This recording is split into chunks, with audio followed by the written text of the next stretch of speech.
चलिए आइए आज हम पढ़ेंगे मोमेंट ऑफ इनर्शिया के बारे में कि मोमेंट ऑफ इनर्शिया क्या होता है। तो मोमेंट ऑफ इनर्शिया पढ़ने के पहले हम सबसे पहले जान लेंगे कि इसमें किसमें यूज होता है। तो रोटेशनल मोशन में सबसे ज़्यादा इसका यूज होता है। बहुत ही बड़ा टॉपिक है मोमेंट ऑफ इनर्शिया, इसके बिना आप रोटेशन नहीं पढ़ सकते। तो मोमेंट ऑफ इनर्शिया आपका आ जाता है रोटेशनल के अंतर्गत आ जाता है। रोटेशनल मोशन में पढ़ते हैं, रोटेशनल मोशन में पढ़ते हैं। तो सबसे पहली बात जानेंगे कि जो रिजिड बॉडी होता है, रिजिड बॉडी में तीन टाइप के जो मोशंस होते हैं।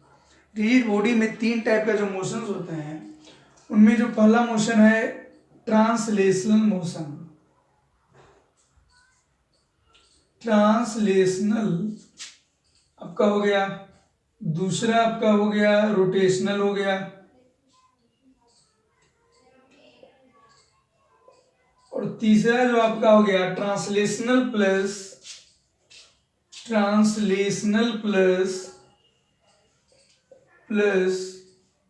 रोटेशनल। तो हम तीन टाइप के रिजिड बॉडी में हम मोशंस पढ़ेंगे। तो ट्रांसलेशनल का मतलब होता है आपका लीनियर डिस्प्लेसमेंट।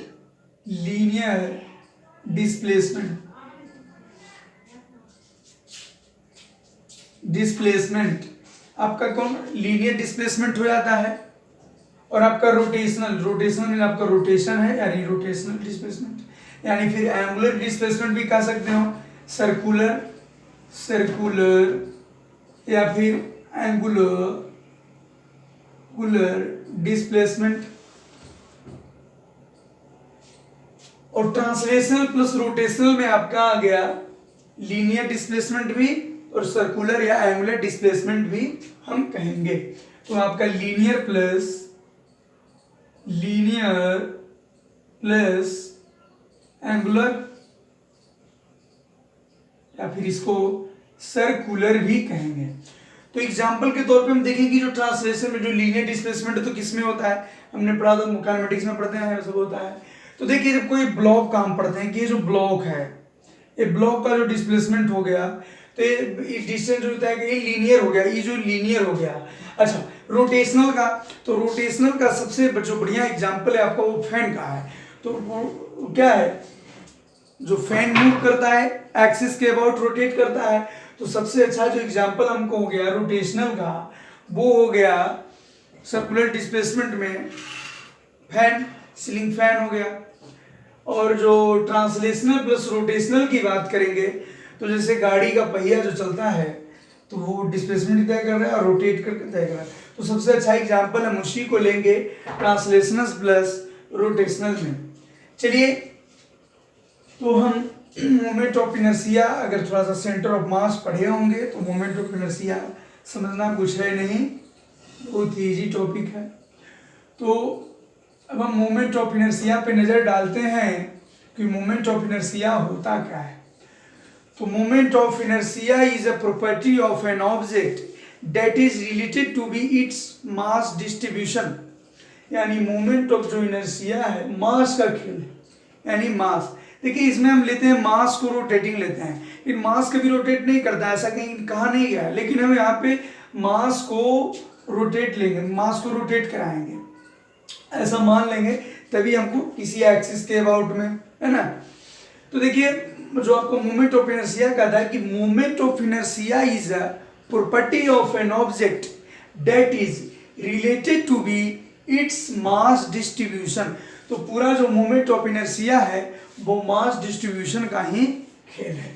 तो चलिए हम पहला जो कैलकुलेट करने वाले हैं पॉइंट मास के लिए, मोमेंट ऑफ इनर्शिया किसके लिए, पॉइंट मास।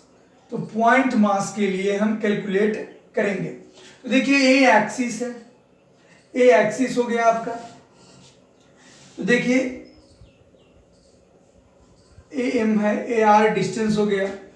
तो इसी के अबाउट हम क्या कराएंगे, रोटेट कराएंगे। इसी के अबाउट हम क्या करेंगे, रोटेट। जब पॉइंट मास पे क्या है, पॉइंट मास है, ए आर हमारा डिस्टेंस है मास से। तो ये मास रोटेट ऐसा नहीं होता मास रोटेट, लेकिन हम पॉइंट मास के लिए इसलिए लेते हैं कि हमको निकालना centre of mass, point mass का हम निकाल लेते हैं। फाइंड कर सकते हैं, इसीलिए हम इसको रोटेशन में लेते हैं। तो पॉइंट मास के लिए क्या होता है, तो जो आपका मोमेंट ऑफ इनर्शिया निकल के आता है equal to mr²।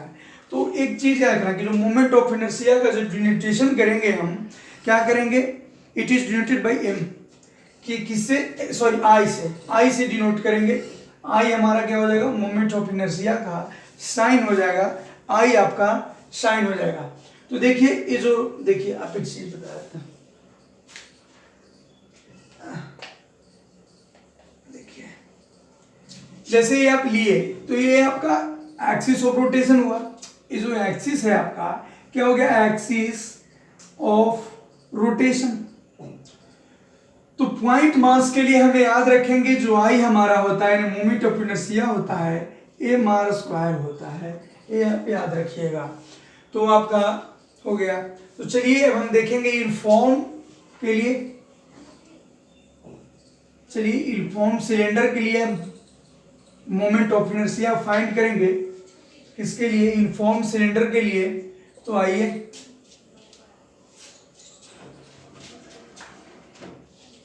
Uniform cylinder के लिए, तो देखिए ये आपका सिलेंडर हो गया,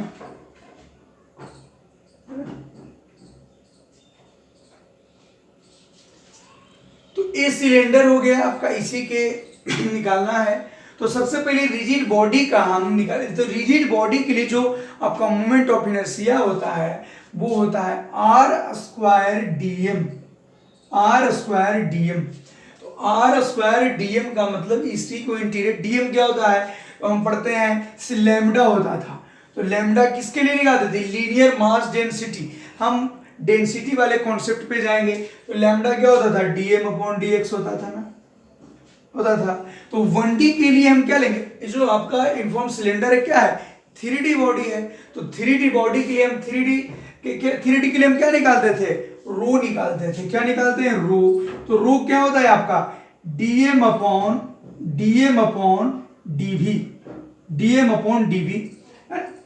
जानते हैं ना डेंसिटी का, तो मास अपॉन वॉल्यूम। तो हम 3D बॉडी के लिए वॉल्यूम निकालते हैं। लैम्डा अगर 1D है तो लैम्डा को क्या कहेंगे, लैम्डा को हम कहेंगे लीनियर मास डेंसिटी, और रो को हम क्या कहेंगे, वॉल्यूम मास डेंसिटी, सिग्मा का एरिया मास डेंसिटी। तो ऐसे होता है। तो हम यहाँ 3D बॉडी है तो यहाँ पे क्या लेंगे, लैम्डा लेंगे। क्या लेंगे, सॉरी लैम्डा नहीं, रो लेंगे। तो रो आपका क्या हो जाता है, रो इज इक्वल टू dm/dv।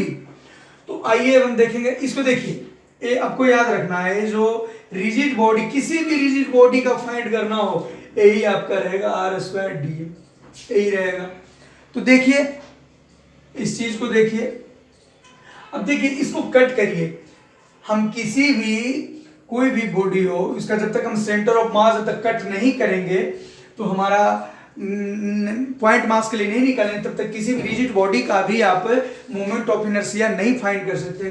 तो देखिए यहाँ पे एक कट किया हमने r डिस्टेंस पे किया कट r, तो dr कट किया। अब हम जानते हैं तो ये कट के, तो इसके लिए कुछ इसकी जो लंबाई भी रहा होगा और dr नीचे तक रहा होगा। जब हम इसमें से सिलेंडर कट करेंगे तो dr तक भी रहा होगा। तो हमारा इसका जो आपका, देखिए निकालिए, इसका dv कितना हो जाएगा, dv क्या हो जाएगा, 2πrl आपका हो गया, πrl। और ये आपका थिकनेस क्या है, इनटू थिकनेस कर दीजिए, एरिया इनटू थिकनेस, तो आपका कितना आ जाएगा, 2πrl dr। 2πrl dr क्या आ गया, dv। क्या आ गया, dv। तो आपका dv चला आया। हम पता है कि क्या होता है, रो इक्वल टू क्या होता है, dm/dv होता है। dm/ क्या होता है, dv होता है। तो dm तो क्या आ जाएगा, आप देखिए इसे लेके चले जाइए, तो रो dv इक्वल टू dm आ गया, dm आ गया ना।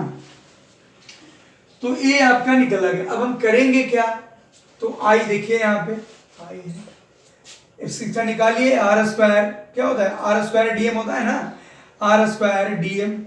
इसी को इंटीग्रेट करिए, तो इंटीग्रेट अगर हम करते हैं तो i कहां से, 0 से i के बीच में करेंगे। अच्छा ये जो r है, अभी dm है, तो dm कहां से लेंगे, 0 से, जो बड़ा वाला का जो रेडियस उसमें 0 रहा होगा, और ये बड़े वाले का जो रेडियस है वो लेंगे, ये आर हो गया। अब इसी में बैठाइए तो देखिए क्या करते हैं, आर स्क्वायर डीएम, तो आर स्क्वायर डीएम हो गया। तो आर का वैल्यू आपका कितना चला आया, अब निकालिए डीएम कितना है आपका, डीएम आपका चला आया रो डीवी, डीएम आपका क्या गया रो डीवी। तो आप करिए रो डीवी, तो डीवी का वैल्यू कितना है, ए है, तो रो डीवी आ जाएगा ना, आर स्क्वायर रो डीवी आ जाएगा। अब इसी को अगर हम पुट करेंगे तो पुट करिए, डीवी आपका कितना है 2 पाई आर एल डी आर, यानी आपका हो जाएगा 2 पाई आर डी आर, 2 पाई आर एल डी आर आ गया, एल डी आर 2 पाई आर एल डी आर आ गया डीवी, पर ये आपका क्या है रो है, तो रो से भी मल्टीप्लाई कर दीजिए, तो ये आपका आ गया, और डीएम आर स्क्वायर है इंटू आर स्क्वायर। तो अब देखिए इसको हम 0 से r के बीच में लेंगे, तो देखिए इसको करिए, इसी को इंटीग्रेट करते हैं तो क्या हो जाएगा 2 पाई रो एल आपका कितना हो जाएगा आर क्यू, आर स्क्वायर है ना, आर क्यू डी आर आपका आ गया। अब इसी को इंटीग्रेट अगर हम करेंगे तो देखिए करिए, यहाँ पे आर है 0 से r के बीच में, और ये आपका आई का करेंगे तो कितना हो जाएगा आई डी है ना, आई डी, तो ये आपका आई आ जाएगा। इसका अगर हम इंटीग्रेट करते हैं तो आपका आई आ गया, आई में पुट करिए तो आई चला आएगा, आई है।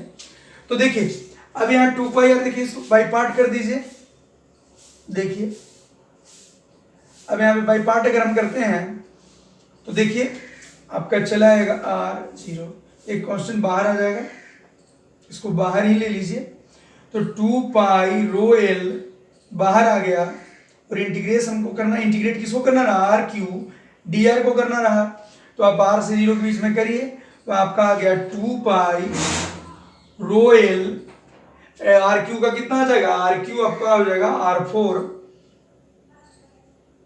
Four upon 4। अब हमको r से 0 के बीच में लिमिट पुट करना है, तो r से जब 0 के बीच में हम लिमिट पुट करेंगे, देखते हैं देखिए पुट करिए लिमिट, तो आपका r4 अपॉन 4 आ जाएगा, कितना आ जाएगा 2 पाई आपका आ जाएगा 2 पाई रो एल मल्टीप्लाई, अगर लिमिट पुट करेंगे r से 0 के बीच में तो आपका क्या चला आएगा, तो r4 अपॉन 4 आ गया, r4 अपॉन 4 आ गया। अभी 2 से 2 खत्म हो गया, तो क्या हमारा i इक्वल टू चला आया, इक्वल टू कितना आ गया pi rho L multiply r4 upon 2, तो ये हमारा आ गया। अब देखिए, अब जो देखिए क्या है, तो रो की जगह हम वैल्यू पुट करेंगे, यहाँ पे क्या है डेंसिटी निकालना है, तो देखिए क्या होता है मास अपॉन वॉल्यूम होता है, तो टोटल आपका जो मास हो गया, आपका टोटल जो आपका मास हो गया वो कितना हो गया, तो देखिए ये हम मिटा देते हैं, अब लिख ले होंगे, देखिए